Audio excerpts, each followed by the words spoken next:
महाराष्ट्र के लिए संडे सियासी भूचाल लेकर आया। दरअसल कुछ ही घंटों में राज्य के विपक्षी नेता रहे अजीत पवार ने पासा पलटते हुए अपने चाचा शरद पवार से बगावत कर दी। और ये कोई साधारण बगावत नहीं थी। चाचा पवार के साथ अजीत पवार के इस टकराव ने महाराष्ट्र की सियासी तस्वीर ही बदल दी।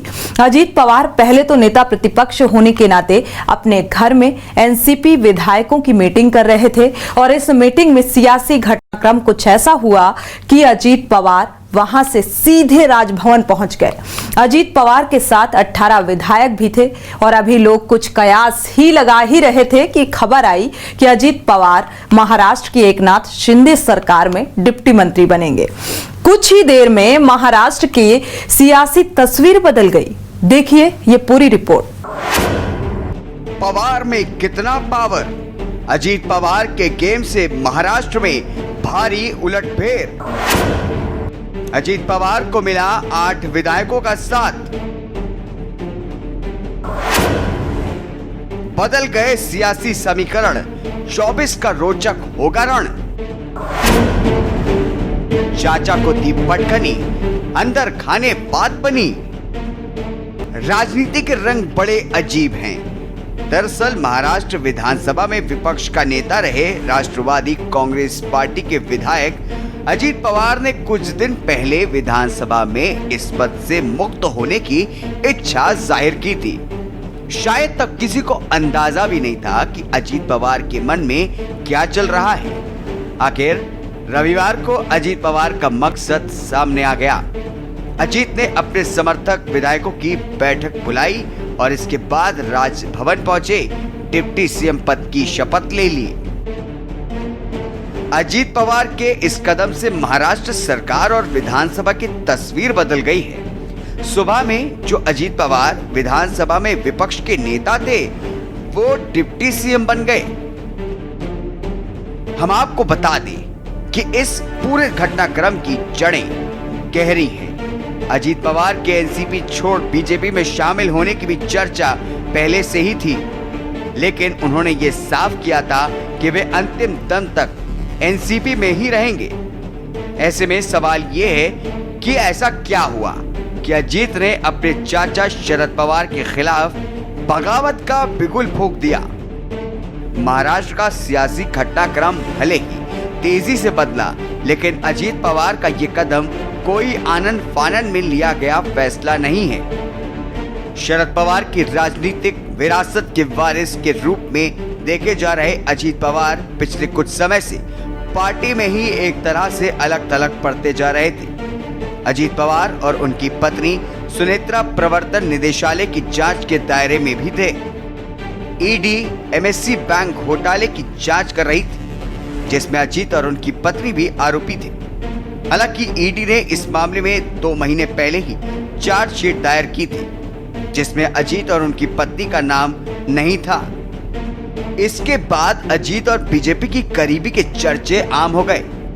सुप्रिया सुले की सक्रियता बढ़ने से अजीत एक तरह से हाशिए में चले गए। उनके पास विधानसभा में विपक्ष के नेता का पद तो था, लेकिन संगठन पर पकड़ लगभग खत्म हो गई थी। दरअसल एनसीपी में टूट के पीछे पार्टी से नाराजगी के साथ कई अन्य फैक्टर भी हैं। एनसीपी के पिछले कुछ दिनों के घटनाक्रम पर नजर डालें तो तस्वीर साफ हो जाती है। शरद पवार ने एनसीपी के अध्यक्ष पद से इस्तीफा दे दिया था, जिसके बाद पार्टी की कमान किसके हाथ में जाएगी, इस बात को लेकर के चर्चा तेज हो गई थी। एनसीपी के कुछ नेता कार्यकर्ता शरद पवार के फैसले के विरोध में उतर आए। तब अजीत ने कहा था कि इससे कुछ नहीं होगा। अजीत ने यह भी कहा था कि शरद पवार अपना फैसला नहीं बदलेंगे। हालांकि मान मनोबल के लंबे दौर के बाद पवार ने इस्तीफे का फैसला वापस ले लिया। एनसीपी पर कब्जे की रेस ठंडी भी नहीं हो पाई कि महाराष्ट्र की राजनीति के मजबूत छत्रप शरद पवार ने 2 कार्यकारी अध्यक्ष बनाने का ऐलान कर दिया। प्रश्न ऐसा दूसरा है की आमच्या काही सहकार्यांनी जी पक्षाची भूमिका आहे त्यापेक्षा वेगळी भूमिका घेतली. उद्या उद्याच्या 6 तारखेला मी महाराष्ट्राच्या पक्षाच्या काही प्रमुख लोकांची बैठक ही बोलवलेली होती आणि त्या बैठकीमध्ये काही प्रश्न उपस्थित केले गेले होते. संघटनात्मक बदल करण्याच्या संबंधीचे त्याचा विचार करणार होतो. एनसीपी के स्थापना दिवस पर शरद पवार ने अपनी बेटी सुप्रिया सुले और प्रफुल्ल पटेल को कार्यकारिणी अध्यक्ष बनाने का ऐलान किया, जिसके बाद चिंगारी और भड़क गई. हालांकि अजीत पवार ने सुप्रिया को कार्यकारिणी अध्यक्ष बनाए जाने को लेकर के नाराजगी से इनकार किया था. अजीत पवार 8 विधायकों छगन भुजबल, धनंजय मुंडे, अनिल पाटिल, दिलीप वलसे पाटिल, धर्मराव आत्माराम, सुनील वलसाड, अदिति तटकरे और हसन मुशरिक के साथ दोपहर करीब 2 बजे राजभवन पहुंचे थे. 3 बजते सीएम शिंदे और डिप्टी सीएम देवेंद्र फडणवीस की मौजूदगी में सभी को मंत्री पद की शपथ दिलाई गई. बता दें कि अजीत पवार 5वीं बार महाराष्ट्र के उप मुख्यमंत्री बने. 1999 से 2014 के दौरान महाराष्ट्र में कांग्रेस एनसीपी गठबंधन की सरकार में वो 2 बार उप मुख्यमंत्री रहे. नवंबर 2019 में अजीत पवार बगावत करके देवेंद्र फडणवीस के साथ सरकार बनाई और उप मुख्यमंत्री बने. हालांकि 2 दिन बाद सरकार गिर गई. इसके 2 दिन के बाद उद्धव ठाकरे की सरकार बनी, जिसमें वो डिप्टी सीएम बनाए गए. बताया जा रहा है कि अजीत समेत उनके समर्थक विधायक शरद पवार के पटना में विपक्षी एकता बैठक में मंच साझा करने और राहुल गांधी के साथ सहयोग करने के एक तरफा फैसले से नाराज थे. महाराष्ट्र में अगले साल अक्टूबर में विधानसभा चुनाव होने हैं. इसके 6 महीने पहले आम चुनाव होंगे. अजीत के शामिल होने के बाद एकनाथ शिंदे ने कहा कि हम विधानसभा और लोकसभा में पहले से ज्यादा सीटें जीतेंगे. बिल्कुल अजीत पवार जी के सामने उनके पार्टी के मेजॉरिटी विधायक, एमपीज और नेता सभी लोग हैं, क्योंकि अजीत दादा एक विकासात्मक काम करने वाला एक नेता है, विकास के ऊपर विश्वास रखने वाला नेता है और इसलिए प्रशासन का भी उनको अच्छा अनुभव है और निश्चित रूप से इसीलिए उनका साथ सभी लोगों ने दिया है.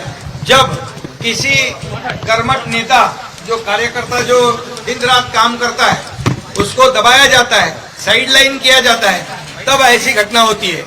वहीं महाराष्ट्र भाजपा अध्यक्ष चंद्रशेखर बावनकुले ने कहा कि हमारी सरकार को 40 एनसीपी विधायकों का समर्थन है. ऐसे में अब महाराष्ट्र में नेता विपक्ष का पद कांग्रेस को मिल सकता है. विपक्ष में सबसे ज्यादा 44 सीटें कांग्रेस के पास है. फिलहाल शपथ समारोह के बाद अजीत पवार ने कहा मंत्रिमंडल का और विस्तार होगा. कुछ मंत्री सरकार में शामिल हो सकते हैं. कई दिनों से इसके बारे में बातचीत चल रही थी. पीएम मोदी देश के विकास के लिए पिछले 9 साल से कई काम कर रहे हैं. मुझे लगा कि हमें भी उनका साथ देना चाहिए, इसलिए मैं एनडीए में शामिल हुआ. महाराष्ट्र को विकास करने वाला नेतृत्व चाहिए. भुजबल और मैंने विकास को तवज्जो दी. केंद्र का सहयोग और पैसा महाराष्ट्र को मिलता रहे, इसलिए हमने ये फैसला लिया. पार्टी भी हमारे साथ है. आगे भी सभी चुनाव हम पार्टी के नाम और सिंबल पर ही लड़ेंगे. स्पेशल डेस्क के न्यूज़ इंडिया.